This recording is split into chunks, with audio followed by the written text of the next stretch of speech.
It was a steady work. Yeah. Really, that's it. Steady work, and I think a few high points. I loved the blend that me and Peter had when Peter was there.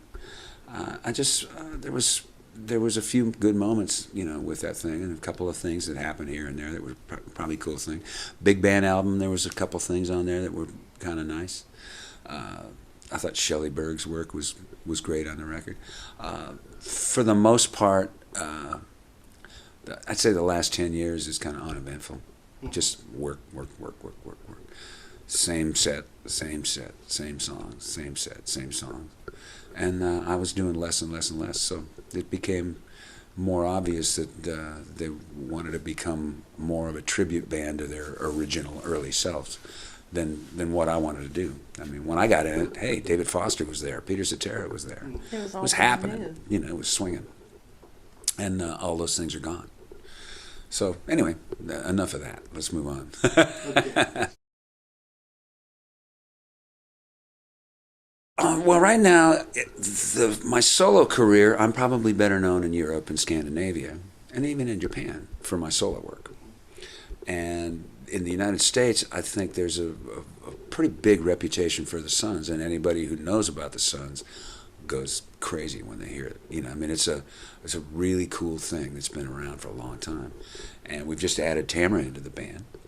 So that gives us our vocals, and we've added Carmen Grillo into the band, and Carmen's he's one of my oldest and best friends, and one of the best guitar players ever. He's a great guitar player and a monstrous singer. So our vocals now are screaming. Now, and we've the bass. Bobby Vega. Yeah, the Bobby Vega's playing bass with us, and Bobby's a screamer. He's bad great. to the bone. Really great and he fits the vibe of the Fun. band really well, better than I think David. David was tired of playing. He just didn't want to play anymore. So we got all that going on. Jimmy and Bobby play great together, and we're going to add Will into the band for the next round just to see what that's about. And there's some people that really think that if we do this, we might have a little better shot to get a little higher profile. Because Will's such a I mean, the last time we played was in March, and we did one show where Will sat in and sang on one song on Dream On, which he had we happened to be doing the song, and Carmen was singing Will's parts from the record, so we had Will just come up and sing his parts, and a whole month of touring. I don't know, it was 8-9 gigs or something like that, doing gigs around California, and all anybody talked about was that one moment that Will sang with the band. So we all kind of went, well, let's do this. And he's cool to it, and we got some people that look like they're going to get behind it if we put this together like this. So we're looking to see if we can give the Sons a little bump up. Well, I got a feeling the next Sons album, if we get a decent situation, that's what it's going to be. Tamara and I were at breakfast the other day. We were talking about, well, I think this song, out of all these songs that she's written that are just hidden. I mean, Tamara's been writing steadily for the last 10, 15 years without having any records or putting it anywhere. For other artists. Yeah, for other artists. For I mean, other artists. she co-writes a lot of Will stuff too. So I mean, these sort of collaboration is already in place. I had a whole bunch of things I was doing in before in Nashville. Before we moved to Nashville, I was working on a lot of things there, and that type of thing. And I could probably on the internet put out some of that stuff, but I think for right now I'm kind of a little bit more of a rock record is what's kind of where I would be performing the best, I think. So it's something that I could really do as an artist and put out there, and people really want to hear it. And so we're still, just tossing it around, trying to figure it out. There's been a lot of changes in our life, so there's a lot of music, and I just haven't quite figured out which record is going to be yet. Yeah. I mean, that's always the problem with our house is that there's so much different. Hey, I have to music. fight, to get any attention anyway. I get the ideas, and everybody else ends up getting their records done.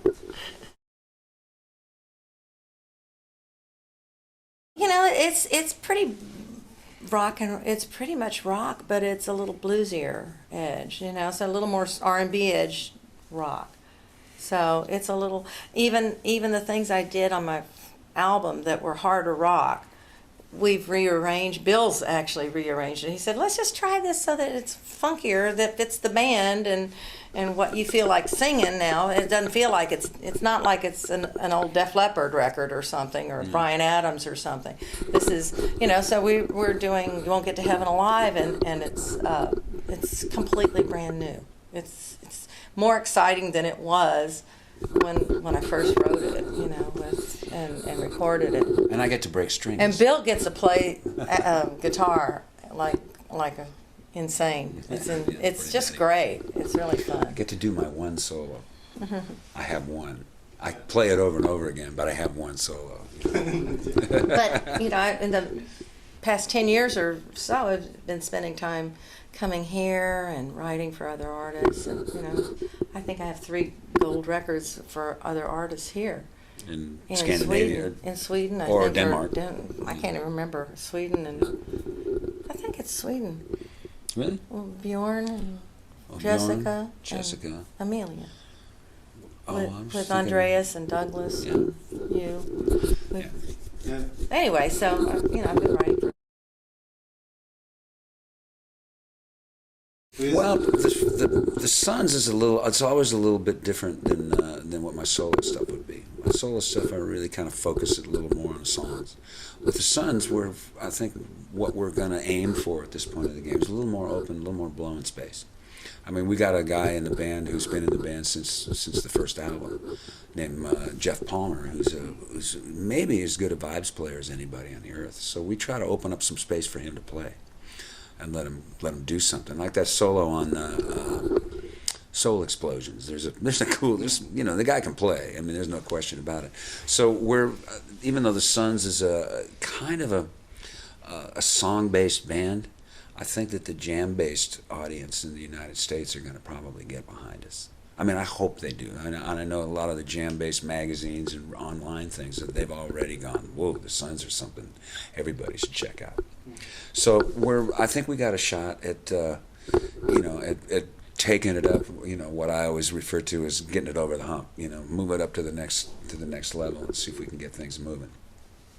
And I think with Will in the band, and Will is, you know, everybody knows him. Anybody who knows him, they realize what a pop artist. And you know, really, he's a really good pop singer, good pop writer, R&B singer, R&B writer, great player. But his education, I mean, he can play like Bill Evans if he wants to. I mean, he's an awesome piano player. So he's kind of looking, you know, when we talked to him about adding him into the band, he was going, so man, I'm kind of looking for some blowing space, a little stuff I can play a little bit. Because even when he performs his own stuff, he kind of finds himself performing the album version of his songs. And what we're going to do is we're going to take his songs, we're going to open them up a bit, open it a little bit, and show off the fact, not just show off the fact that he's young and he's an awesome singer and a songwriter. No, let those songs go somewhere. Yeah, let the songs that they open wouldn't up normally go. If it was now, to record them might be a different story. We might want to tighten them up a little bit to record them, but when you play live, open it up and let it fly a little.